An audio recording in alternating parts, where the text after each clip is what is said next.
Miss Gail, and for today's video ay ipapakita ko nga ni po pala sa inyo ang isa sa mga natatagong ganda ng aming lugar. At dito lamang nga ni po yan sa amin sa Malibago, Marinduque. Dayuhin nyo na po ari at irilaang ay dinis sa Torrijos man din. Ay kainaman yan, ang ganda ng hangin. Sabi ko'y baling matulog, ay talaga namang ako'y natulog at inantok sa ganda ng simoy ng hangin. Anong sarap sa pakiramdam. At dyan yan, ang ganda ng tanawin. Talaga namang mapapasabi kang baling balikan itong lugar na ito. At napakaganda talaga, napakasimoy ng hangin ay napakapayapa. Talagang ayakapin ka ng hangin sa mga walang kayakap dyan.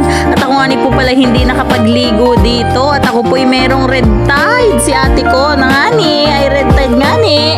At din po ay napakaganda may mga halaman pa talaga namang inautay-utay ng landscape itong lugar.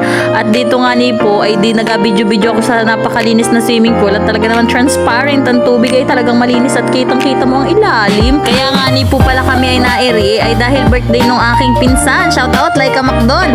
Ayan, birthday niya. Ay kung hindi laman din dahil nag-birthday ari, hindi ko minla makikita yan ang lugar na iris at tinagal-tagal ko na sa lugar na ito. At marami kaming baon, may nachos, may spaghetti pansit. Ay talaga namang happy birthday. Yun lamang po. Thank you for watching. Until next time. Bye!